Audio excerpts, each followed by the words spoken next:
बातमी आहे ती ऊस उत्पादक आणि साखर उद्योगाच्या संदर्भातली अत्यंत महत्त्वाची। केंद्र सरकारनं साखरेच्या निर्यातीवर बंदी घातलेली आहे। सध्या साखरेचं उत्पादन देशांतर्गत घटलंय।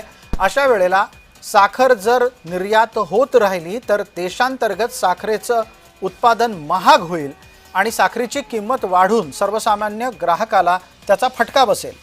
हे टाळण्यासाठी केंद्र सरकारनं निर्यात बंदी घोषित केली आहे। मात्र केंद्राच्या निर्णयावर किसान सभेकडून आणि शेतकरी नेत्यांकडून टीका होते आहे। साखरेचे पैसे मिळत नाहीत, साखरेला दर नाही म्हणून हात वर करतात, सरकार कारवाई करत नाही माहिती आहे। त्याचा थेट फटका बसतो तो ऊस उत्पादक शेतकऱ्यांच्यावर। एका बाजूला रासायनिक खताचे दर आकाशाला भिडलेले आहेत।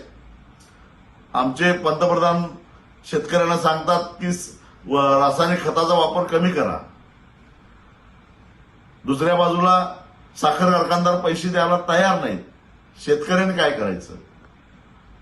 खरं तर हा जो सरकारचा निर्णय आहे तो मूर्खपणाचा आहे, भंपकपणाचा आहे असं मी म्हणेन। अचानक असे निर्णय घेऊन होत नसतं, त्याला कुठे ना कुठेतरी प्लॅनिंग करावं लागतं। असे निर्णय घेतल्यामुळे नक्कीच साखरेच्या दरावर फटका हा बसू शकतो। आज साखरेचा दर जर जास्त असेल तरच शेतकऱ्याला आपल्याला पेमेंट देता येईल, नाहीतर जास्त भाव जर शेतकऱ्याला द्यायचा असेल तर साखरेचे भाव जास्त असणं फार महत्वाचं आहे।